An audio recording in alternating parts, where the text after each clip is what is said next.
राहुल गांधी का ये सीट बदलना, इसको देखा कैसे जाना चाहिए? क्या इसका सीधा मैसेज आपके हिसाब से जा रहा है?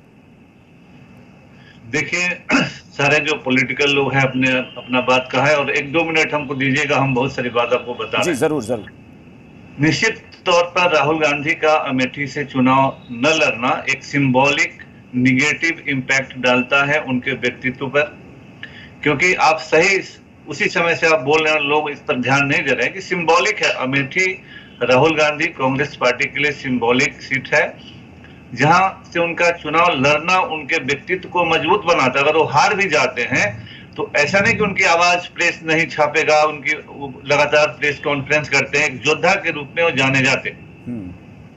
इसलिए राहुल गांधी और दूसरे की तुलना करना बेमतलब बकवास है, और केवल तर्क के लिए लोग तर्क दे रहे हैं बेमतलब। गिरिराज सिंह से अब तुलना कर रहे हैं हाँ, ये सब बकवास चीज है। ये लोग केवल अपनी बातें उस तरह से इसको बहा ले जाते हैं। तो राहुल गांधी का अगर व्यक्तित्व और ऊंचा उठता, मेरा मानना है कि अगर वो अमेठी से ही टिके रहते, वो हारते या जीतते, हारने जीतने से राहुल गांधी के व्यक्तित्व पर बहुत ज्यादा फर्क नहीं पड़ता। क्योंकि अजय बाबू ने भी कहा और लोगों ने कहा कि राहुल गांधी लगातार प्रधानमंत्री को चैलेंज करते हैं, विपक्ष के बड़े नेता हैं और बातों को बेबाकी से कहते हैं। इसलिए और रायबरेली और अमेठी दोनों। देखिए, दूसरा बात जो हम कह रहे हैं कि people's representation of people's act जो है जी, उसका जो सेक्शन 33 है, उसका 7+ जो है, वो 96 के बाद लोगों को 2 जगह से अधिक से चुनाव लड़ने का परमिशन नहीं देता है। बिल्कुल। 96 से पहले लोग 3-3 जगह से चुनाव लड़ते थे। मैं एज फॉर रिकॉर्ड कहता हूं, 1957 में वाजपेयी जी ने 3 जगह से चुनाव लड़ा था। बिल्कुल। एक जगह मथुरा से हार गए, बलरामपुर से जीते जी। एज फॉर रिकॉर्ड ही कह रहा हूं कि 71 में 67 में फिर बलरामपुर से, वाजपेयी जी के बारे में 71 ग्वालियर से, 77 नई दिल्ली से, और 96 से लगातार 2004 तक उन्होंने लखनऊ को अपना आइडेंटिटी बनाया।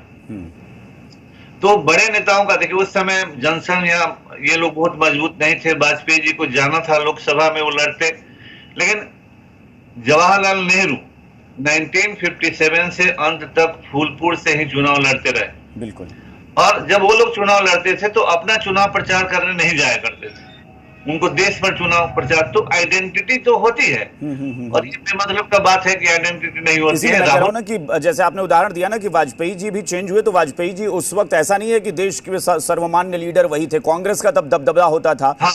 वाजपेयी जी ऐसा भी नहीं है कि किसी एक सीट से 10 बार सांसद या 5 बार सांसद रहे तब वो सीट से चले गए। लखनऊ से रहे तो लगातार रहे।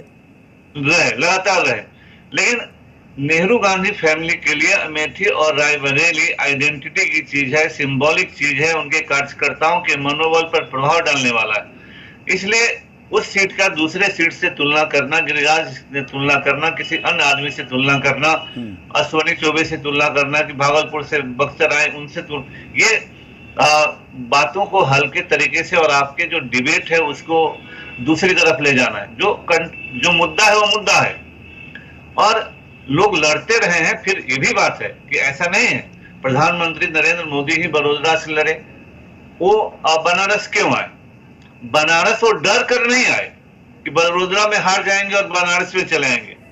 2 सीट से या अलग अलग सीट से लड़ने का एक जो डेमोक्रेटिक सिस्टम में प्रभाव होता है वो है कि जब आप वहां जाएंगे तो उस पूरे एरिया के वोटिंग पैटर्न को इन्फ्लुएंस कर देते हैं। बिल्कुल बिल्कुल। प्रधानमंत्री मोदी के बनारस आने के बाद पूरे उत्तर प्रदेश में चुनावी गणित बदल गया, और अगर हम वहां से अपने को आइडेंटिफाई करेंगे तो आसपास के सारे लोकसभा क्षेत्रों को प्रभावित करेंगे। और उन्होंने अपने होम स्टेट की सीट छोड़ी, वो छोड़ी तो जाहिर तौर पर ऐसा तो है नहीं कि होम स्टेट में कोई डर गए थे, वो जीती हुई सीट उन्होंने छोड़ी। उनको पता था कि 80 सीट वाले स्टेट को अगर हमने कंट्रोल करके अपने पाले में कर लिया वोट बैंक, तो फिर हम देश को साध सकते हैं।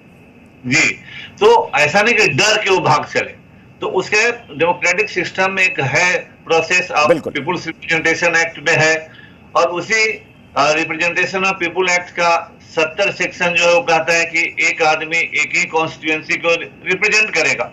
तो स्वाभाविक तौर पर वही रिप्रेजेंटेशन ऑफ पीपुल्स एक्ट एक आदमी को 2 सीट पर कंटेस्ट करने को कहता है और 1 सीट पर रिप्रेजेंट करने को कहता है। इस पर विधि आयोग इलेक्शन कमीशन, सुप्रीम कोर्ट सभी ने समय समय पर सुझाव दिया है जी जी कि वन कैंडिडेट वन कॉन्स्टिट्यूएंसी ही सिद्धांत लागू कर दिया जाए, लेकिन स्वयं लोकसभा ने इसको नहीं माना है।